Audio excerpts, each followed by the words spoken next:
చేస్తున్నావు? యాగం చేయిస్తున్నానయ్యా, అంతకన్నా ఏముంటుంది నా పత్యాపారం. క్షమించండి స్వామి, ఇన్నాళ్ళు నాకు మాత్రమే తెలుసు, ఇప్పుడు మా వాళ్ళకి తెలిసిపోయింది మీ మహిమ. అవును స్వామి, అందుకే ఆనందాన్ని మీతో పంచుకుందామని వచ్చాం. ఆనందాన్ని తర్వాత పంచొచ్చు, ముందు స్వీట్లు పంచు మామా. తీసుకోండి స్వామి. మీరు చెప్పినట్టు నా లవర్ది కన్యారాశే స్వామి. ఇదేంటి నా పత్యాపారం ఎలా జరిగింది? వీడిని మానసికంగా కొట్టాలనుకుంటే మరింత ఉత్సాహంతో ఊపుకుంటూ వచ్చాడు. ఏం ఆలోచిస్తున్నారు స్వామి? ఒక్క రాసే కదరా కలిసింది. ఇప్పుడు చూడు, భూమి బక్రించేసి నేలను నాకించేస్తాన్రా. నీ తలరాత నేను మారుద్దాం అనుకున్నా, నాకన్నా ముందే రాసిన నీ విధిరాత చాలా స్ట్రాంగ్ గా ఉంది నాయన. నువ్వు ప్రేమించిన అమ్మాయి కన్యారాశిలో పుట్టిన కన్య అయినా సుమంగిలైతే కదా నీ సొంతం అయ్యేది. అర్థం కాలేదు స్వామి. అర్థం కాపోవటానికి ఏముంది నా పత్యాపారం? ఆ కన్య నీది కావాలంటే నీకన్నా ముందే వేరొకరితో కళ్యాణం జరిగితేనే అది నీదవుతుంది. ఇంకో దారి లేదా స్వామి? ఈ దారి కాకపోతే ఇంకో దారి వెతుక్కోవటానికి ఏమన్నా గూగుల్ మ్యాపా నాయన? దరిద్రం.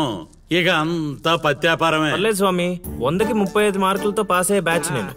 ఆల్రెడీ మీరు చెప్పిన రెండిట్లో దాంట్లో పాస్ అయిపోయాను కదా, అంటే 35కి ఇంకో 15 కలుపుకొని 50 వచ్చినట్టే కదా. ఆ అమ్మాయి నీ హైట్ కన్నా 5 సెంటీమీటర్లు తక్కువ ఉంటుంది. అవును స్వామి. నీ వెయిట్ కన్నా 5 కిలోలు తక్కువ ఉంటుంది. అవునా? తెలియదు స్వామి. సరే, నీ కోసం ఇంకొకటి అడుగుతాను, చెప్పు. ఆ అమ్మాయి ఎప్పుడు డల్ గా ఏదో కోల్పోయినట్టు ఉంటుంది కదా? మీకెలా తెలుసు స్వామి? నేను అడిగిన రెండింట్లో నీ దగ్గర ఒక్కదానికే సమాధానం ఉంది.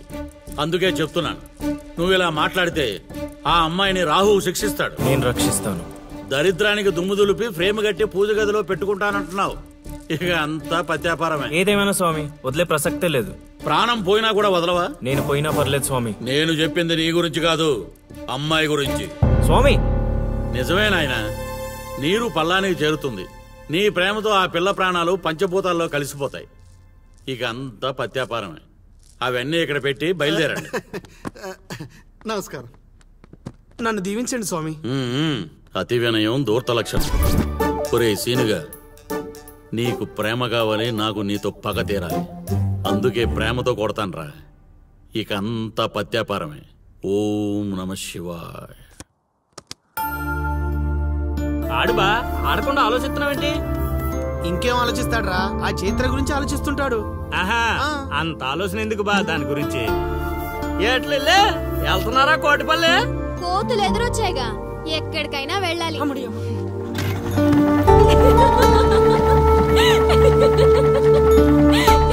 వాళ్ళకి మంచి పని చేసావే.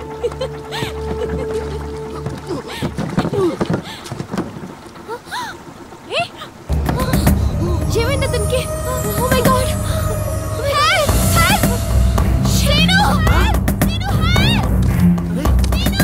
వీలేట్రా పంట ఎక్కకుండా పడవెక్కారా?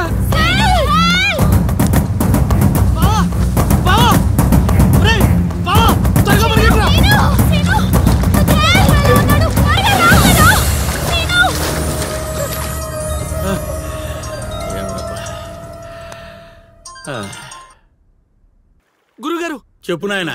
మీరు చెప్పినట్టుగానే మావాడు నీళ్ళలో పడి కొట్టుకుపోతున్నాడు. పోన్లేరా, కొట్టుకుంటూ పోయి ఎక్కడో ఒక దగ్గర తేల్తాళ్లే. అలాగే గురుగారు. ఆ సీనుగారిని గంగపాలు చేద్దాం అనుకున్నాం, ఆడే గంగపాలు అయిపోయాడు. ఓం నమ శివాయ. ఇక నిశ్చింతగా పడుకోవచ్చు.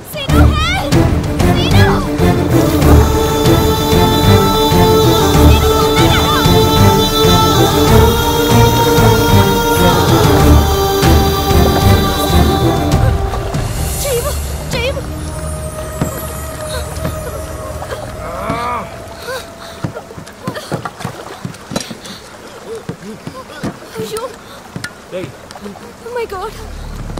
చెయ్యి చూడు.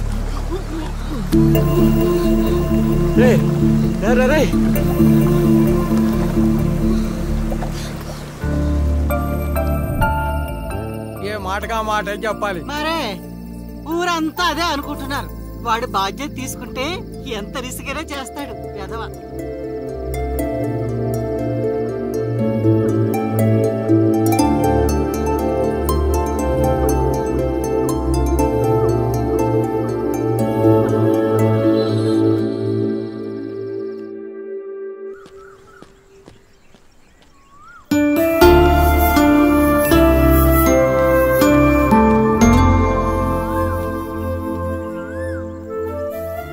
అరే మొన్న ప్రేమలో పడ్డావు, నిన్న గోదావరిలో పడ్డావు, ఇప్పుడు టెన్షన్ పడుతున్నావా? టెన్షన్ పడక ఆ, ఎక్కడ ఇక్కడేనమ్మా.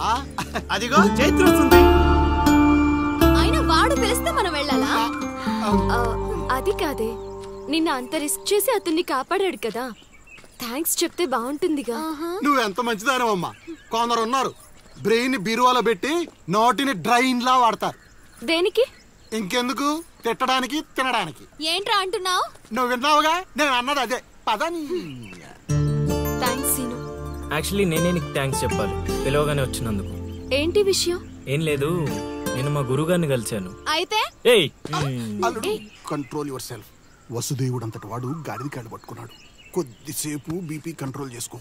పెద్దవాడిని ఎందుకు చెప్తున్నానో విను.